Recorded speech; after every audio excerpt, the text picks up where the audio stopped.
Shalom pemirsa setia SR Channel dimanapun saudara berada. Berjumpa lagi dengan saya Pendeta Sam Sumampo dalam seri pelajaran Sekolah Sabat. Dan pelajaran Sekolah Sabat kita pada saat ini sudah memasuki pelajaran yang keempat dengan judul besar pelajaran kita saat ini, Penglihatan Tuhan, Pandangan Alkitabiah.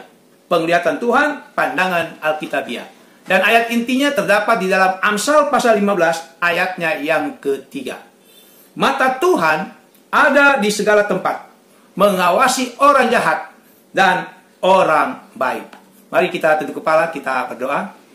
Bapa di surga, pada saat ini Bapa, kami kembali akan mempelajari kebenaran firman Tuhan melalui pelajaran Sekolah Sabat.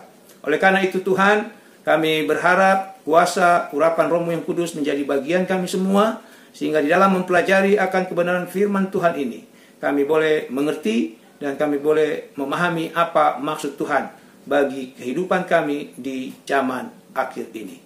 Terima kasih Bapa, di dalam Tuhan Yesus. Amin. Baik saudara, di pendahuluan pelajaran kita, di situ dikatakan kebanyakan dari apa yang dipikirkan manusia itu tentang dunia dapat dikatakan kebanyakan mereka keliru. Contohnya, selama hampir 2000 tahun saudara-saudara, banyak orang pintar, orang cerdas, orang yang memiliki pengetahuan yang terbaik, mereka mengatakan atau mereka mempunyai pendapat bahwa bumi kita ini duduk tidak bergerak di pusat alam semesta. Saudara-saudara, sebagai manusia, kita tidak pernah melihat dunia dari sebuah posisi yang netral. Kita melihat selalu dan hanya melalui filter yang mempengaruhi cara kita menafsirkan dan memahami dunia di sekitar kita. Filter inilah yang disebut dengan pandangan. Jadi kita akan melihat dunia ini melalui pandangan yang mempengaruhi cara kita menafsir dan memahami dunia. Dan pandangan itu sangat penting bagi kita untuk supaya kita mengajarkan bahwa selain pandangan-pandangan yang ada di dunia ini, ada juga yang namanya pandangan Alkitabiah. Dan itu yang harus kita ajarkan kepada orang lain. Baik, saudara, kita akan memasuki pelajaran yang pertama dengan judul kecilnya adalah Pandangan Tuhan. Saudara-saudara, ada seorang profesor di Universitas Oxford, dia membuat teori. Teorinya mengatakan bahwa dunia dan juga segala sesuatu yang ada di dalamnya itu tidak ada satupun yang nyata. Menurut profesor itu, kita ini adalah ciptaan digital dari ras alien, makhluk asing, makhluk luar angkasa, dengan kekuatan komputer yang maha dahsyat. Dan teori ini memunculkan pertanyaan penting. Pertanyaannya adalah, apakah sifat dari realitas teori daripada profesor tersebut? Apa sifat realitas daripada teori itu? Saudara-saudara, ada dua kemungkinan jawaban pertanyaan tersebut. Meskipun dari dua jawaban ini ada satu yang masih dikatakan rasional. Yang pertama, saudara-saudara, jawabannya bahwa alam semesta dan seluruh yang ada di dalamnya tidak ada yang menciptakannya, tidak ada yang membentuknya. Lalu jawaban yang kedua, bahwa beberapa makhluk ilahi atau boleh dikatakan dewa-dewa menciptakan alam semesta. Saudara-saudara, semua jawaban di atas itu, dua jawaban itu adalah sesungguhnya pandangan dari ateistik materialis yang begitu sering terdengar sekarang ini. Lalu pertanyaan berikut, bagaimanakah pandangan Alkitabiah? Bagaimanakah pandangan Tuhan terhadap pandangan ateistik materialistik tersebut? Saudara-saudara, bila mana kita membaca Mazmur 53 ayatnya yang kedua, di Sekolah Sabat kita disebut yang ayat pertama, sesungguhnya ayat kedua, dan juga Amsal 15 ayatnya yang ketiga, kita punya ayat inti tadi, mengatakan bahwa orang yang mengatakan tidak ada Allah adalah orang-orang yang busuk, orang-orang yang curang, orang-orang yang tidak baik. Kenapa? Karena berdasarkan Yesaya 45 ayat 12, Yohanes 3 ayat 16, Lukas 1 ayat 26 sampai ayat yang ke-35, ayat-ayat itu mengatakan bahwa Allah itu ada. Allah itu sanggup melakukan segala sesuatu, bahkan yang mustahil sekalipun. Jadi Allah yang menciptakan langit dan bumi dan segala isinya. Saudara-saudara, jadi inti daripada pendidikan Kristen itu adalah realita atau kenyataan, bukan hanya tentang Allah. Inilah inti daripada pendidikan Kristen, bukan hanya tentang Allah, tetapi Allah itu seperti apa? Allah kita itu adalah Allah yang mengasihi, Allah yang juga dapat berhubungan, berkomunikasi dengan kita. Allah kita adalah Allah yang luar biasa, Allah yang mujizat, Allah yang ajaib. Kenapa? Karena Allah kita meskipun menggunakan hukum-hukum alam, tetapi tidak terikat pada hukum-hukum tersebut, hukum-hukum alam tersebut. Dan Allah kita bahkan dapat melampaui hukum-hukum tersebut bila mana Allah kita menghendakinya. Contohnya bagaimana atau tentang proses bayi Yesus dalam kandungan perawan Maria, ya, seorang perawan Maria. Dan pandangan Alkitabiah atau pandangan Tuhan ini sangat relevan dengan zaman sekarang. Kenapa? Karena rupanya banyak juga kaum intelektual, kaum saintis yang mendukung pandangan Alkitabiah ini. Pandangan bahwa seorang perawan bisa juga mengandung. Jadi saudara-saudara, pelajaran penting yang pertama, mengapa pandangan Alkitabiah, pandangan Tuhan itu masih sangat relevan hingga sekarang. Saudara-saudara, pandangan Alkitabiah atau pandangan Tuhan itu adalah satu pandangan yang jujur, pandangan yang benar. Dan pandangan Alkitabiah, pandangan Tuhan itu rupanya didukung juga, diakui juga oleh banyak kaum intelektual, kaum saintis yang mendukungnya. Jadi dengan demikian, pandangan Alkitabiah masih sangat relevan hingga sekarang ini. Kita lanjut ke pelajaran yang kedua. Saudara-saudara, judul kecilnya adalah Pertanyaan Leibniz. Ya, seorang pemikir dia, seorang penulis dari Jerman. Jadi, saudara, beberapa tahun yang lalu, ini Gottfried Wilhelm Leibniz ini, dia menyatakan sebuah pertanyaan. Pertanyaannya adalah, mengapa ada sesuatu, gantinya tidak ada apa-apa? Saudara-saudara, Alkitab dan semua kebenaran yang dinyatakan di dalam halaman-halaman yang terbuka itu, seperti Kejadian pasal 1 ayat 1, Keluaran 20 ayat 11 khususnya, Ayub 12 ayat 7 sampai ayat yang ke-10, Yohanes 1 ayat 1 sampai ayat yang ke-4, lalu Wahyu pasal 14 ayatnya yang ke-7. Ayat-ayat tersebut menjawab pertanyaan daripada Leibniz ini. Mengapa ada sesuatu, gantinya tidak ada apa-apa?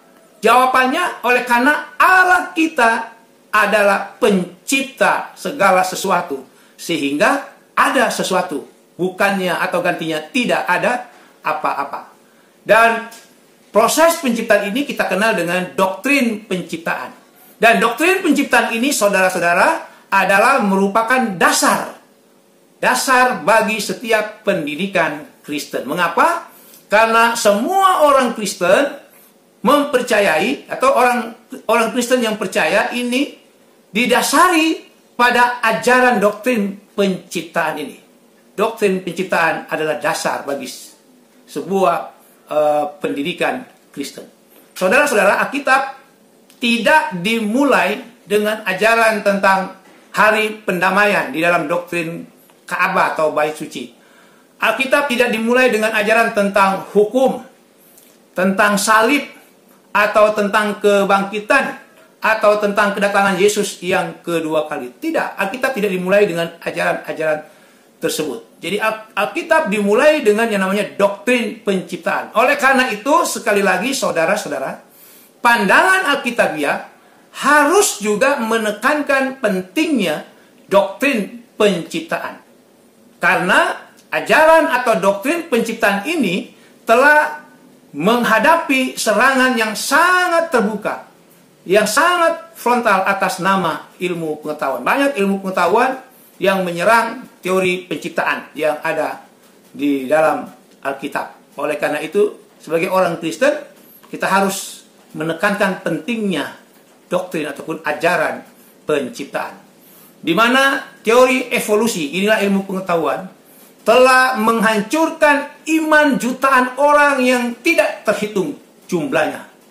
Itulah sebabnya, saudara-saudara, sangat sulit membayangkan bagaimana teori evolusi itu dibuat selaras dengan Alkitab tentang doktrin penciptaan. Jadi sangat sulit dibayangkan. Tidak, kalau saya katakan tidak mungkin kita menyelaraskan antara teori evolusi dengan doktrin penciptaan di dalam Alkitab. Karena hal itu tidak dapat terjadi, saudara-saudara. Kalau itu terjadi, saudara-saudara, itu akan menghina Alkitab dan iman Kristen secara keseluruhan. Bahkan kalau kita menyelaraskan antara teori evolusi dan juga doktrin penciptaan yang ada di dalam Alkitab, itu dikatakan lebih buruk daripada evolusi ateisme. Jadi pelajaran penting yang kedua, saudara-saudara, bagaimanakah kita menjawab pertanyaan daripada Leibniz tersebut? Saudara, satu-satunya cara untuk menjawab pertanyaan daripada Leibniz adalah dengan menggunakan pandangan Alkitabiah yang menyatakan bahwa Allah itu adalah pencipta. Dan doktrin penciptaan ini harus menjadi dasar bagi pendidikan ataupun pengajaran kekristenan. Sehingga kita tidak boleh memadukan, kita tidak boleh menyelaraskannya dengan teori yang disebut dengan teori evolusi. Kita lanjut pelajaran yang ketiga dengan judul Pandangan Alkitabiah. Pandangan Alkitabiah. Saudara-saudara, sebagaimana pendahuluan pelajaran kita, di pendahuluan pelajaran kita tadi, mengatakan bahwa bahwa tidak ada dari kita yang yang memandang dunia ini dari sebuah posisi yang netral. Saya mengulangi, saudara-saudara, bahwa tidak ada dari kita yang memandang dunia ini dari sebuah posisi yang netral. Sebagai contoh, kalau seorang ateis melihat pelangi di langit, maka orang ateis itu tidak melihat apa-apa selain hanya sebuah fenomena alam biasa. Sebaliknya, saudara-saudara, seorang Kristen yang memandang pelangi di langit itu, lalu memandangnya dari sudut pandang Alkitab, maka orang Kristen itu melihat bahwa pelangi itu bukan hanya sebagai atau sebuah fenomena alam biasa, tetapi itu merupakan penegasan kembali dari janji Tuhan untuk tidak menghancurkan dunia ini lagi dengan air bah. Kita bisa baca itu dalam Kejadian pasal 9 ayatnya yang ke-13 sampai ayatnya yang ke-16. Saudara-saudaraku, bagi kita orang Kristen, Alkitab adalah merupakan dasar iman kita. Alkitab merupakan pandangan hidup kita. Dan Alkitab adalah filter atau saringan oleh mana kita dapat melihat dan memahami dunia.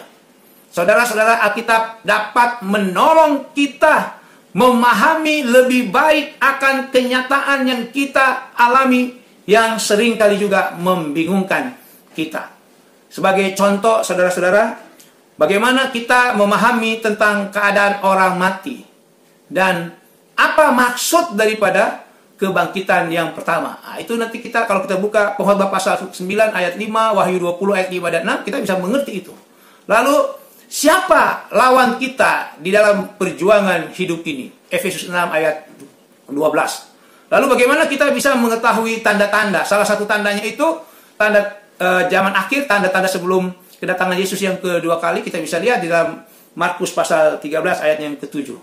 Lalu kalau kita baca di dalam Roma 5 ayat 8, Roma 8 ayat 28, di situ kita bisa lihat bagaimana tindakan kasih Allah kita kepada manusia yang berdosa. Oleh karena itu, saudara-saudara, kita harus menolak ajaran non-Alkitabiah dan kita harus berpegang teguh pada ajaran-ajaran Alkitabiah. Karena itu adalah kebenaran Allah yang dinyatakan kepada manusia, yang menjelaskan banyak hal tentang dunia yang tidak kita ketahui dan pahami. Jadi pelajaran penting yang ketiga, saudara-saudara, mengapa Alkitab harus menjadi dasar iman dari pandangan hidup kita sebagai orang Kristen. Oleh karena, saudara-saudara, Alkitab dapat menolong kita untuk melihat. Alkitab dapat menolong kita untuk memahami lebih baik akan dunia. Dan Alkitab menyatakan ya, kenyataan yang kita alami. Alkitab memberitahu kenyataan yang kita alami yang sering membingungkan kita. Selanjutnya pelajaran yang keempat dengan judul menyembah penebus. Saudara-saudaraku, doktrin penciptaan yang tadi kita sudah bahas begitu penting bagi iman kita. Bahkan di pelajaran sebelumnya, di pelajaran yang kedua tadi, disebut sebagai dasar. Jadi doktrin penciptaan itu adalah dasar dari pendidikan Kristen. Tetapi saudara-saudaraku, doktrin ini tidaklah berdiri sendirian. Khususnya di dalam perjanjian baru. Doktrin penciptaan disertai juga. Doktrin penciptaan ini terikat dengan doktrin penebusan. Itu dikarenakan dalam dunia yang sudah jatuh di dalam dosa ini, di mana akibat dosa adalah kematian, maka doktrin penciptaan tidaklah cukup. Oleh karena itu, saudara-saudara, doktrin penebusan adalah sama pentingnya dengan doktrin penciptaan. Di mana di dalam doktrin penebusan, kita memiliki Yesus Kristus, Juru Selamat kita, penebus kita. Dan di dalam Yohanes pasal 1, ayat 1 sampai ayatnya yang ke-14, di situ dinyatakan dengan sangat jelas tentang Yesus dan apa yang Yesus telah lakukan untuk kita. Itulah sebabnya pekabaran Tuhan melalui malaikatnya yang pertama di dalam Wahyu pasal 14 ayatnya yang ke-7, di situ dinyatakan bahwa kita harus menyembah Dia. Kita harus menyembah Yesus yang telah menjadikan langit, bumi, laut, dan segala isinya. Saudara-saudara, karena alasan inilah, maka Yesus Kristus harus menjadi pusat daripada semua yang kita ajarkan. Jadi pelajaran penting yang keempat, saudara-saudara, mengapa kita harus menyembah Yesus Kristus yang adalah penebus kita. Saudara-saudara, doktrin penebusan sama pentingnya dengan doktrin penciptaan. Di mana di dalam doktrin penebusan kita memiliki yang namanya Yesus Kristus, penebus kita. Dan Alkitab mengatakan apa yang Yesus telah lakukan bagi kita. Yohanes 1 tadi, ayat 1 sampai ayat yang ke-14. Dan apa yang harus kita lakukan kepada Dia. Tadi dikatakan dalam Wahyu pasal 14 ayat 7, kita harus menyembah Dia. Pelajaran yang terakhir, judulnya Hukum Allah. Saudara-saudara, satu kali bangsa Prancis, orang-orang Prancis ini memperdebatkan apakah masalah hukuman mati ini harus dihapuskan atau bagaimana.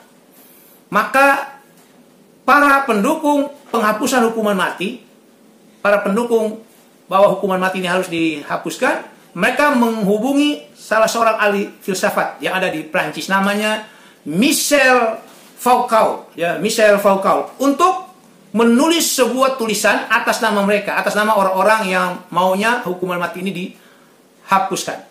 Lalu ini Michel Foucault ini di dalam tulisannya rupanya bukan hanya untuk penghapusan hukuman mati saja yang dia tulis, tetapi Michel ini juga meminta supaya menghapus seluruh sistem pemenjaraan. Dan di dalam tulisannya itu juga dia katakan biarkan seluruh tahanan, ya, narapidana yang ada di dalam tahanan itu dibebaskan, pergi dengan bebas. Mengapa?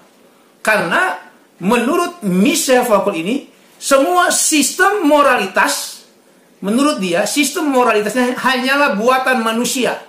Sistem moralitas ini adalah gagasan manusia yang dibuat, yang ditaruh dan diberlakukan oleh mereka yang memiliki kekuasaan untuk mengendalikan orang banyak.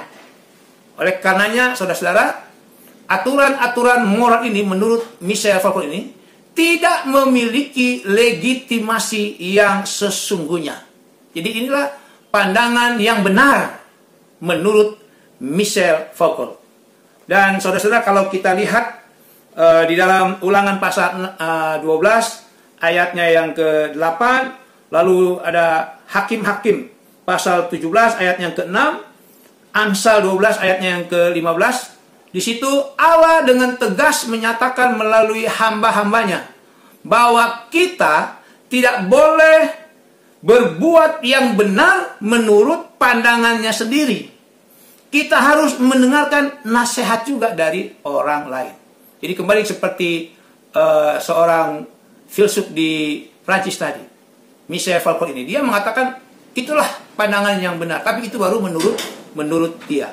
Lalu pertanyaannya, saudara-saudara, bagaimana kita tahu apa yang harus kita lakukan supaya menjadi benar? Jawabannya, saudara-saudara, Allah yang menciptakan kita. Allah telah memberikan aturan moral, yaitu hukum Allah. Nah, seperti judul kita yang terakhir ini, hukum Allah. Untuk kita jalani dan untuk kita taati. Dan sebagaimana doktrin penebusan yang adalah pusat dari pandangan kekristenan kita, maka hukum Allah ini juga, saudara-saudara, di mana di dalamnya mencakup hukum hari Sabat, haruslah juga menjadi pusat dari pandangan kekristenan saudara dan saya. Jadi pelajaran penting yang terakhir, mengapa hukum Allah juga menjadi pusat dari pandangan kekristenan kita? Saudara-saudara, karena kita manusia ini sesungguhnya tidak tahu apa yang benar kalau bukan hukum Allah, ya. Jadi hukum Allah itu diberikan Allah sebagai penuntun, sebagai aturan moral dalam kehidupan kita. Demikianlah ringkasan pelajaran sekolah Sabat kita pada Sabat ini. Tuhan Yesus memberkati. Mari kita tunduk kepala, kita berdoa. Bapak surga, terima kasih atas satu pelajaran yang begitu indah, di mana ada satu filter, ada satu saringan supaya kami dapat memahami akan dunia ini, supaya kami dapat mengerti apa yang kami harus lakukan di dalam kehidupan kami, yaitu saringan ataupun pandangan Tuhan berdasarkan apa yang dikatakan oleh firman Tuhan. Itulah pandangan Alkitabiah. Bapa di surga memberkati kami semua, memberkati para pemirsa dimanapun mereka berada, di dalam nama Tuhan Yesus. Amin.